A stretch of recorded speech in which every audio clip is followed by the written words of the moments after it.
That's how Donald Trump got his empire, right? Speaking of politicians taking things to the next level. Hey! Is that the only reason you brought Donald Trump into this? Partially. After the Star Wars Battlefront 2 loot box... Whoa. Yeah, I don't know what that word's supposed We're to going to substitute it with fiasco. Hit headlines late last year. The outcry over video game industry's use of what some reckon is gambling in video games appeared to die down. Now it's picking back up again after U.S. politicians push forward in what may result in new legislation that governs the use of loot boxes in video games. So government's getting involved in our video games now. Yeah, so this is Chris Lee. He is a lawmaker in Hawaii. He's the first one up. He introduced 4 bills in a bid to regulate the sale of video games that include loot boxes. 2 of these bills would block sales of games with loot boxes to those under 21 years of age. The other 2 would force publishers to label their games with warnings and reveal the rates of receiving each reward.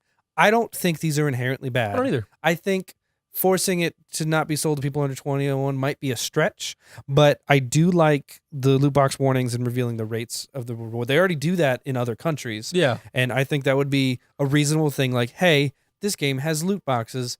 Also, you're never going to get the nice stuff they say you will. I think that's a good thing. I don't know if I don't know at what point we want lawmakers stepping in telling us what video games can and can't. I think be. this should be the extent of what they step in and do. Right. Like this is already like, all right, hang on, you got a good idea, but like that's cool. Like, thank you. Go away now, please. Yeah, it's like you already have people blaming video games for lots of things that shouldn't be, like violence in our streets and stuff like that. Like stuff that just doesn't connect. There's no study for. So it's dangerous when you start to get, I think, into this. I think you're starting to get into freedom of speech a little bit, and you're starting to get into the rights of stuff. So I think it's important to be like, hey, let's regulate these things, but you want to be careful. Some other people aren't doing great things with it, but what does the ESRB have to say about all this stuff? ESRB did respond to Senator Maggie Hassan. Hassan? I don't know. Read the article. Issued a new statement, although it fails to address the issue at hand. It says, quote, "For more than 2 decades, we have earned the trust of parents from around the country by helping them make informed decisions about the games their children play. As the industry develops, so does our rating system, and we will continue to make enhancements to ensure parents continue to be well-informed. We will also continue to provide information about additional tools, including parental control guides that help parents set spending and time limits and block potentially inappropriate games based on the ESRB assigned age rating," end quote. And when was the last time you actually ever looked at an ESRB rating? Yeah. I know it's different for us because we are in our 20s, so ratings don't apply to us anymore. We're past the like M-rated game. But how hard is it for a kid that's 10 to get a hold of an M-rated game? Right. It's super easy. It's just like, hey, here's $60, big brother. Can you go buy me Grand Theft Auto?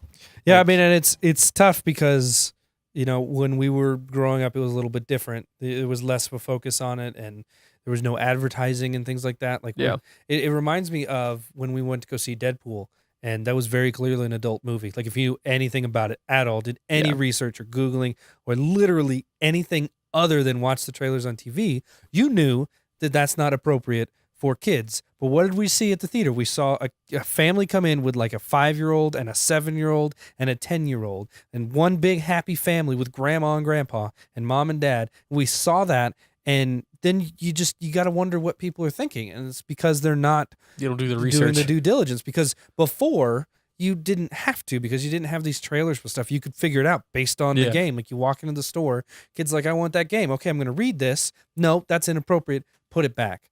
Obviously, sometimes you're going to have, you know, mistakes are made and you're going to miss something, or they're not going to ask you. But far and away, that's how we figured it out back in the day, unless you had a family that read plugged in, which, thank you. And so as someone who was in that family, right, exactly. If you know rough. what we're talking about, focus on the family stuff. That I think is kind of where we're at with this. Now we've got video games that are advertising on mainstream TV. So we saw like Super Bowl commercials with video games, and we see them during the Olympics primetime coverage. We see them all over the place, which is great for video game industry as a whole, but it's bad because it's not showing the whole picture, just like with R-rated movies. Just like when you see something there was the movie Gamer with the 300 guy, Gerard Butler. Oh, yeah. You thought that was one thing. You go watch it, completely different. Didn't even make any sense. The movie was terrible. It was awful. Never saw it. Very poorly done, and the trailers did not at all set you up for what it was. So it's that kind of thing that, like, there's a danger with that when we talk about the M-rated games, when we talk about, like, not PG-13, but the next step down, whatever T. it is. T. Parents don't understand those because, we kind of understand what they are in movies, and some parents don't even pay attention to that. So Yeah. now we're fledged into this. So I wish the ESRB could do more, but I don't. I mean, the Like, this is a ESRB non-answer, has as kind of done. I mean, they haven't done everything they can do, but the other half of the problem lies on the market side, right? Mhm. So when someone's buying a game, like if there's a soccer mom walks in and is buying a game next to Johnny Hammersticks right over here, and it pops up and the thing goes, is customer over 18 or whatever, Yeah. and the cashier doesn't ask, he just hits yes because the person buying it is, Right. when obviously she's not gonna go home and play that. Yeah. He is. And so it's just it's hard to regulate on that side. Yeah. And so you can put parental controls on the PlayStation, but I know, if I were to be growing up in this day and age and I had a PlayStation 4 at home and you could do parental controls on it, my parents wouldn't have any idea how to do it. Right. It's just one of those things we could put all that stuff on there, but that stuff, as hard as it is for parents to do, is just as easy for kids to undo. Yeah. Unless you have a parent that already knows what they're doing. Yeah, that's true. And I think it kind of is a call to parents to be more involved and to be more aware of what's going on. Because I'm already my son's only 2.5, so parents we're need not to at actually that be point. parenting. But it's just one of those Weird. things, you can't just take care of the kid. You got to think about the outside influences that are coming in, and just how society influences and things like that. And you look at video games, they're definitely going to be an influencer. And I'm not saying they're going and causing people to shoot stuff up, but No. I don't want my kid playing Doom at 6 years old. That's not a thing I want him to do. I don't want him to be desensitized that early. I don't think that's appropriate. I don't think it's a bad thing to have, but I think it's important to understand.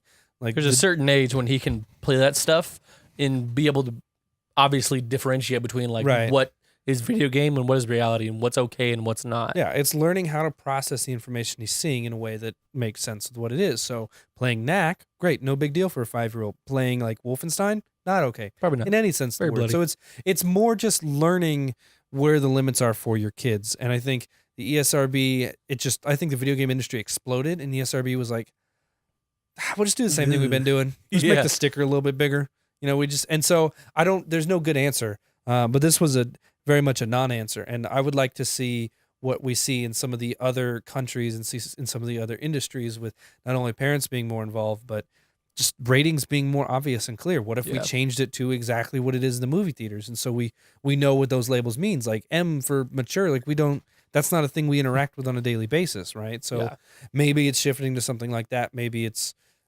making stuff more obvious in box art. And I'd say make the trailers less misleading, but they're not going to do that because that's how they make their money, is get people tied in. So it's interesting. I worry. You're putting red band trailers on TV. Right. And so, one of the big things, as we kind of bring it back to loot boxes and gambling, right? The ESRB has always insisted loot boxes are not gambling, as has the UK's Gambling Commission, because the player is always guaranteed to receive in-game content, even if the player unfortunately receives something they don't want.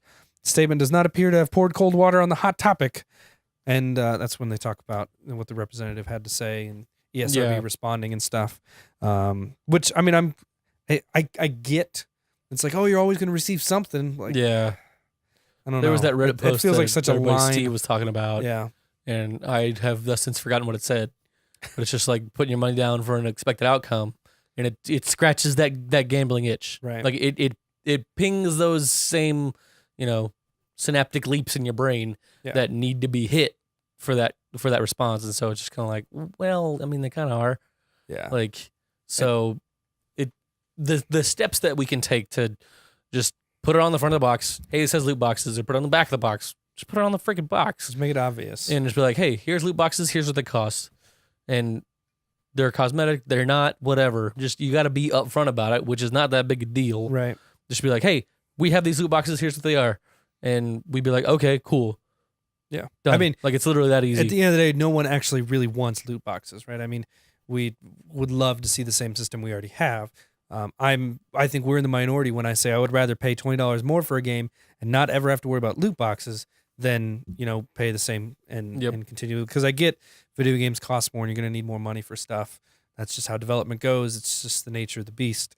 I just wish there were more obvious signs for something like this. And so it's good to see people rallying to a cause and people trying to further the narrative and do right by this, because different from like just shooting people in game, I think the connections that they're making with buying loot boxes, getting what they want, that gambling-ish side of things, I think that could be more detrimental to somebody's upbringing than playing Grand Theft Auto. Yep. Now, obviously, there's no studies on it because it's just now happening, but I would be curious to see the impact of something like that long term. I don't want to say not necessarily like gateway drug or slippery slope or anything like that. Yeah, but you're spending real money. You're not actually shooting a real gun. Right. And that's the thing. Yeah, that's the key, is that if nothing else, it desensitizes the value of money to them. And so it comes down to it's like using a credit card versus using cash. Yep. Right? It's just that feel of money leaving you is different in that case. So if you're just doing it in a game and you just, I'm just going to hit this button and now I have 50 tokens. I'm going to use these tokens to get these things. I got some things I wanted and some things I didn't. Like, it's just furthering that dissociation with money, which could lead to debt and lead to issues later in life. It's like, okay, what are some ways we can stop that? I have no idea. But, yeah, I think a lot of it comes down to parents just being more involved. We haven't had to for so long in gaming and stuff like that. It's all so new and so different from even when we were kids. And all we had to do was go down to the store and look at all the pretty box art and pick out the one that looks the best. And now it's, now it's all over the internet. Yeah, exactly. Which is great, but it has its lead drawbacks. to needing a system change. Exactly. So, but speaking of drawbacks, that's the end of the show. Get it? Show's a bad thing? I like it. This is good. I don't know. Make sure you follow us on Twitter at IRGames. We'll keep you up to date with all of our updates and our jokes, right? Yeah. We'll play on words. We're going to update our dates. Update the updates. That's right. I try. Thanks for hanging out, guys. See ya. Bye.